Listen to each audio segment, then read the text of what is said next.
আসসালামু আলাইকুম। সবাই কেমন আছেন? আশা করি সবাই সুস্থ আছেন, ভালো আছেন।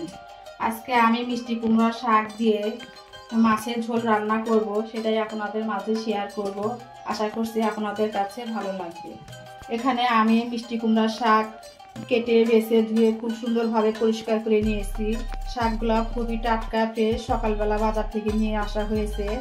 আর এখানে আমি শাকের ভিতরে আলু দেব, সেই জন্য আলু কেটে রেখে দিয়েছি। আলু দিয়ে রান্না করলে বেশি ভালো লাগে। আর এখানে আমি পেঁয়াজ কাঁচামরিচ কেটে নিয়েছি, হাফ চামচ জিরা বাটা, হাফ চামচ আদা বাটা, হাফ চামচ রসুন বাটা নিয়েছি, দুটা পেঁয়াজ কুচি করে নিয়েছি, কাঁচামরিচ ভালো করে নিয়েছি।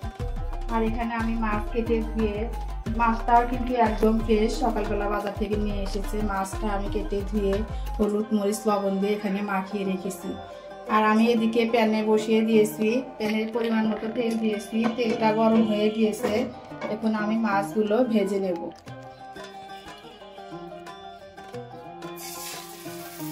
মাছগুলো আমি খুব সুন্দরভাবে এপিট ওপিট করে ভেজে নেব। এখন মাছগুলো আমি খুব সুন্দরভাবে ভেজে নিয়েছি, দুই পাশ করেই ভেজে নিয়েছি। দেখতেই পাচ্ছেন মাছ ভাজা কিন্তু আমার হয়ে গিয়েছে। এখন আমি মাছটা নামিয়ে নেব। চুলায় আমি কড়াই বসিয়ে দিয়েছি, কড়াইটা গরম হয়ে গিয়েছে। এখন আমি পরিমাণ মতো তেল দিয়ে দেব।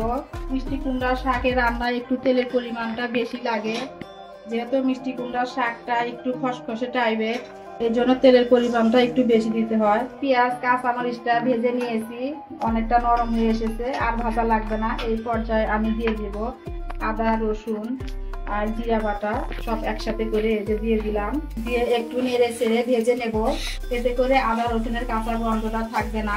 এখানে আমি 1 চামচ পরিমাণ লবণ দিয়ে দিলাম হাফ চামচ পরিমাণ হলুদের গুঁড়া, 1 চামচ মরিচের গুঁড়া। মিষ্টি কুমড়াতে একটু ঝালের পরিমাণ বেশি দিলে ভালো হয় খেতে, একটু ঝাল ঝাল শাকের মধ্যে খেতে খুবই ভালো লাগে। ধনিয়ার গুঁড়া দিলাম হাফ চামচ। এখন একটু নেড়ে চেড়ে তেলের সাথে মিশিয়ে নেব। একটু কষানোর জন্য একটু পানি দেব, যাতে করে পুড়ে না যায় মশলাটা। খুবই অল্প পরিমাণে একটু পানি দিয়ে দিলাম। খুব ভালোভাবে আমি এখন মশলাটা কষিয়ে নেব। মশলাটা খুব সুন্দরভাবে ভালোভাবে কষিয়ে নিয়েছি, তেলটা উপরে উঠেছে। এখন আমি কেটে রাখা আলুগুলো দিয়ে দিলাম। এখন আমি ধুয়ে রাখা শাকগুলো দিয়ে দেব। সবগুলো শাক দিয়ে দিলাম। আমি যেভাবে রান্না করি সেভাবে কিন্তু আপনাদের সাথে শেয়ার করছি। রান্না একটা শিল্প বা আর্ট, এটা যে কোনো মানুষ যে কোনো ভাবে রান্না করতে পারে, কোনো সমস্যা নেই। কুমড়ার শাকটা একটু খসখসে টাইপের, এই জন্য কিন্তু একটু তেল মশলা বেশি লাগে এই শাকে। এখন আমি কোনো পানি ব্যবহার করব না, শাকের থেকে যে পানি উঠবে সেই পানি দিয়ে কিন্তু আমি খুব সুন্দরভাবে শাকটা কষিয়ে নেব। এখানে আর পানি দেওয়া লাগবে না। এখন আমি ঢেকে দিলাম। ফিরে এলাম 5 মিনিট পর, ঢাকনা উঠিয়ে নিয়ে এখন আমি নেড়ে চেড়ে নেব। দেখুন শাকের ভিতর থেকে পানি বের হয়েছে অনেকটা, আর এই শাকটা কিন্তু খুব ভালোভাবে কষিয়ে নেওয়া হয়েছে। শাকটা খুব ভালোভাবে কষিয়ে নিয়েছি। এখন আমি পরিমাণ মতো ঝোলের জন্য পানি দিয়ে দেব। এখন আমি ঝোলের জন্য পরিমাণ মতো পানি দিব। আমি যতটুকু ঝোল রাখবো সেই পরিমাণে কিন্তু পানি দিয়ে দিলাম। আপনারা আপনাদের পরিমাণ মতো করে পানি দিয়ে নেবেন। শাকটা এখন ভালোভাবে নেড়ে চেড়ে নিলাম। শাকটা বলক আসা পর্যন্ত অপেক্ষা করব। বলক চলে আসলে মাছগুলো দিয়ে দিব। শাকের ভিতরে শাকে বেশি পরিমাণ ঝোল দিয়ে রান্না করলে শাকটা কিন্তু খেতে ভালো লাগে না, একটু টক টক ভাব চলে আসে। সেই জন্য বেশি পানি দেওয়া যাবে না, অল্প পরিমাণে পানি দিতে হবে। শাকটা আমি আবারও একটু ঢেকে দিলাম। ফিরে এলাম 5 মিনিট পর, ঢাকনা উঠিয়ে নিয়ে একটু নেড়ে চেড়ে নিলাম। এখন আমি মাছগুলো দিয়ে দেব। ভেজে রাখা মাছগুলো দিয়ে দিলাম। অন্য যে কোনো শাক কিন্তু ঢেকে রান্না করলে কালারটা নষ্ট হয়ে যায়, কিন্তু মিষ্টি কুমড়ার শাকটা ঢেকে দিলে কিন্তু কালারটা নষ্ট হয় না। এই শাক ঢেকে দিয়ে রান্না করলেও কালারটা ঠিক থাকে। আপনারা যারা আমার ভিডিওটি দেখছেন, প্লিজ দেখার শুরুতে একটি লাইক দিয়ে দিবেন। আপনাদের একটি লাইক আমার ভিডিওটি অনেকের কাছে পৌঁছে দিতে সাহায্য করবে। আর যদি বেশি ভালো লেগে থাকে তাহলে আমার চ্যানেলটি সাবস্ক্রাইব করে দিবেন। সাবস্ক্রাইব করে পাশে থাকা বেল বাটনের অল অপশনটি প্রেস করে দিবেন, যাতে করে আমি কোনো ভিডিও ছাড়ার সাথে সাথে আপনার কাছে নোটিফিকেশন চলে যায়। আর যারা অলরেডি এই কাজটি করে দিয়েছেন আপনাদের সবাইকে অসংখ্য অসংখ্য ধন্যবাদ। এখন আমি আর একটু ঢেকে দেব।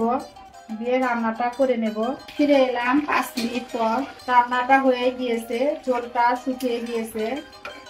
একটু মাখো মাখো ঝোল করে রান্না করব। আমি মাখো মাখো ঝোল রাখবো তরকারিতে, বেশি ঝোল রাখবো না। মিষ্টি কুমড়ার শাক ভাজি করে খাওয়া যায়, চিংড়ি মাছ দিয়ে খাওয়া যায়, অনেকে অনেক রকম করে খান।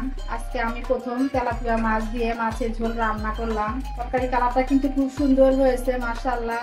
আশা করি খেতেও খুবই ভালো লাগবে। গ্যাসটা আমি এখন অন করে দিব আর আপনাদেরকে একটু পরিবেশন করে দেখিয়ে দেব। আমার রান্না কমপ্লিট। মিষ্টি কুমড়া শাক দিয়ে মাছ দিয়ে রান্না করেছি। দেখতেই পাচ্ছেন কত সুন্দর একটা কালার হয়েছে রান্না, আর খুবই লোভনীয় হয়েছে, মাশাআল্লাহ। খুবই সুন্দর কালার চলে এসেছে।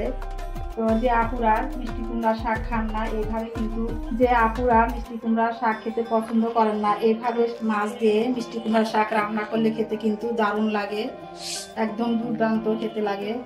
একবার হলেও বাসায় ট্রাই করে দেখবেন, খুবই মজা হয় খেতে। তো আমার আজকের ভিডিওটি কেমন হয়েছে আপুরা অবশ্যই কমেন্ট করে জানাবেন।